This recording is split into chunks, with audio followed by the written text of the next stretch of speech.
है ना। जहां सुअर को मार के खाना आम बात है लोगों के लिए। चाइना के बाजारों में तो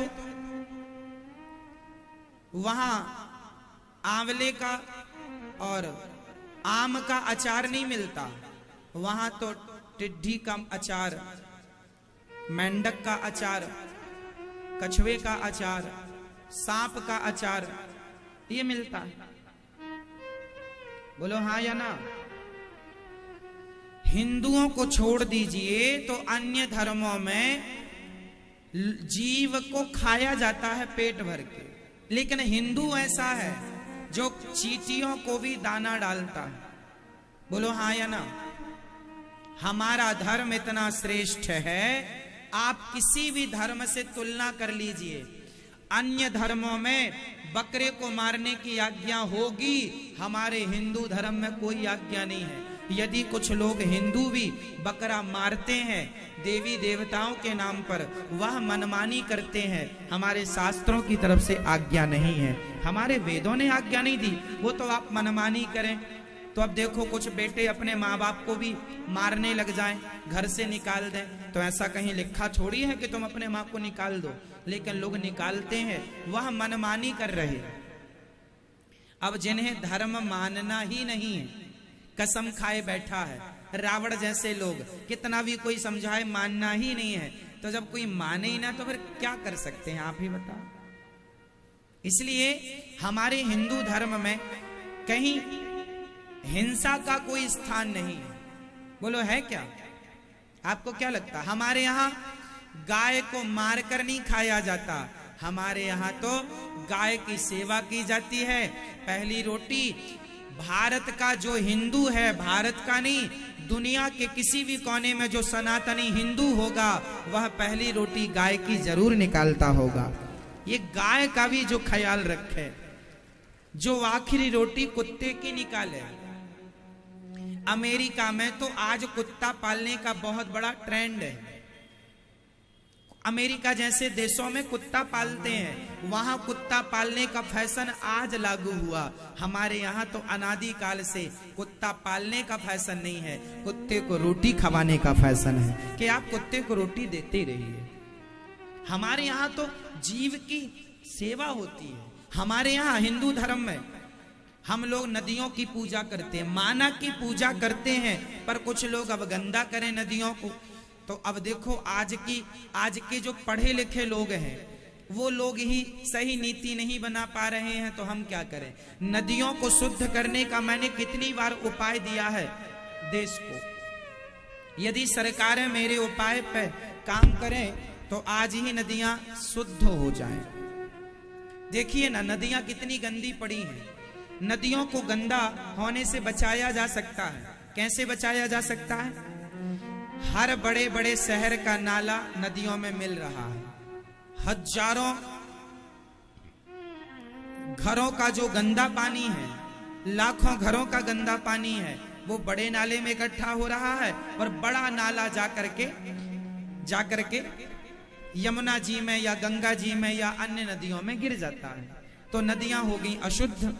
तो सरकार को करना ये चाहिए कि बड़े बड़े नालों को वह पहले उस पानी को फिल्टर करे, फिल्टर करके फिर पानी को नदी में शुद्ध कर कर छोड़े और बचे हुए गंदगी की खाद बना करके किसानों को जैविक खाद बेचे, तो पैसा सरकार के खाते पे आएगा, खजाना भी मजबूत होगा और बिना खर्चे के नदियां शुद्ध हो जाएंगी। आपको क्या लगता है साबुन लगा के नहाने से नदियां गंदी हो रही हैं? ये गलतफहमी है। क्यों जी? कई लोग बोलते हैं साबुन लगा के नदी में न नहाओ गंदी हो जाएगी। साबुन से गंदी नहीं लगाना चाहिए, अच्छी बात है, मैं भी नहीं लगाता नदियों में साबुन इत्यादि, पर साबुन लगाने से नदियां गंदी नहीं होंगी। बड़े बड़े शहर के नाले मिल रहे हैं, वह गंदगी का कारण है। बड़ी बड़ी फैक्ट्रियों का जो गंदा पानी मिल रहा है नदियों में, वह प्रदूषण फैला रहा है, नदियों को गंदा कर रहा है। उसे यदि सरकार रोके और उसे फिल्टर करके फिर शुद्ध करके पानी यदि पहुंचाया जाए तो नदियां भी शुद्ध हैं, आपका काम भी हो जाएगा। तो नदियों को शुद्ध ऐसे किया जा सकता है। मैंने दूसरा उपाय बताया कि देखो हमारे देश में बाढ़ आती है। अभी बारिश तो अब लगभग चली गई, अब तो जाती ही रही, बारिश तो अब बूढ़ी हो गई। बरसा विगत शरद ऋतु आई, फूले कांस सकल मही छाई, तो जनु वर्षाकृत प्रगट बुढ़ाई। ये बारिश अब बूढ़ी हो गई, क्यों जा रही है बारिश। जब बारिश आती है ना तो बड़े बड़ी नदियों में बाढ़ लाती है। मैंने बाढ़ से बचने का भी उपाय सरकार को दिया कि बाढ़ से कैसे, यदि मेरे हिसाब से कोई चले तो देश में बाढ़ ही नहीं आएगी। मैं ऐसे काम कर सकता हूं कि बाढ़ ही नहीं आएगी। कैसे नहीं आएगी बाढ़? अरे सिंपल फॉर्मूला है। जिस नदी में बाढ़ आती है उस नदी को आप बड़ी नदियों को छोटी छोटी नदियों से जोड़ दीजिए। अधिक पानी हो तो बड़ी नदी का पानी छोटी नदी में, छोटी का और छोटी में, 3 भागों में, 4 भागों में, एक नदी को 5-6 नदी से जोड़ दिया जाए तो होता क्या है, एक नदी का पानी बहकर समुद्र में मिल जाता है और दूसरी नदियां सूखी रह जाती हैं। तो उस नदी का पानी उन नदियों में भी, अभी हमारे देश में क्या हो रहा है, कहीं ज्यादा पानी है तो कहीं बिल्कुल पानी नहीं है। ऐसा हो रहा है? बोलो हाँ या ना? बोलो हाँ। मैया नींद आए तो बता देना, लोरी सुना देंगे बढ़िया वाली। बड़ी नदी का पानी यदि छोटी नदियों में मिला दिया जाए, जैसे फॉर एग्जाम्पल अभी मध्य प्रदेश की सरकार ने कुछ वर्षों पहले यह काम किया था कि नर्मदा जी को क्षिप्रा नदी से जोड़ दिया था। जानते हैं क्षिप्रा नदी सूख जाती थी और नर्मदा जी में बहुत सारा पानी रहता था, तो नर्मदा जी को क्षिप्रा जी से जोड़ दिया तो क्षिप्रा के तट पर जितने लाखों किसान थे सबको भरपूर पानी मिल गया, फसल भी खूब चकाचक हो गई और जो वाटर लेवल था वह भी बना रहा और नदी का पानी समुद्र में मिलने से भी बच गया। जाके समुद्र में मिलकर खारा ही तो होता है, उसे बचा लिया जाए तो अच्छी बात है।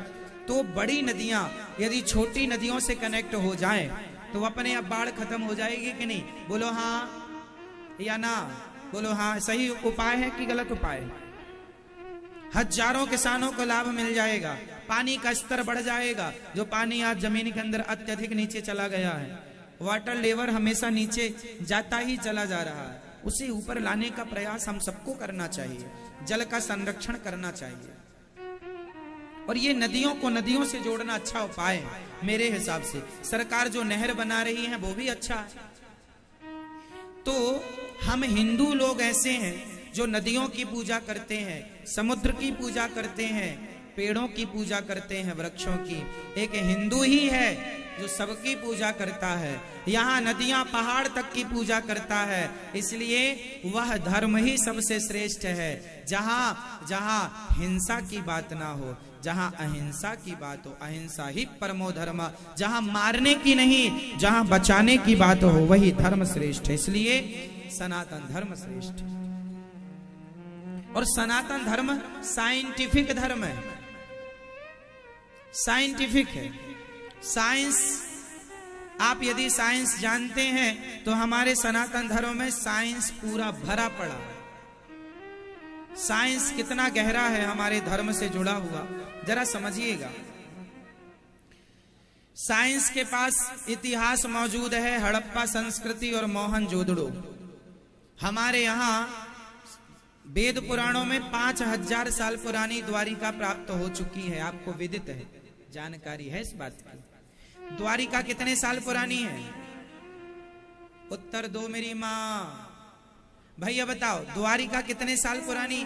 भगवान श्री कृष्ण ने कितने साल पहले द्वारिका बसाई थी? आपसे सवाल।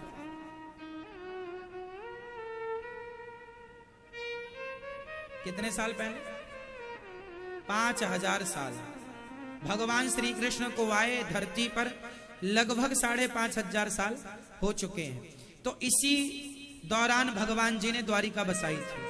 और आपको ये जानकारी है, भागवत जी में लिखा है कि जब भगवान श्री कृष्ण जाने लगे तो द्वारिका को पानी में डुबा दिया था। बोलो हाँ, डुबा दी ना? पानी में डुबा दी भगवान ने।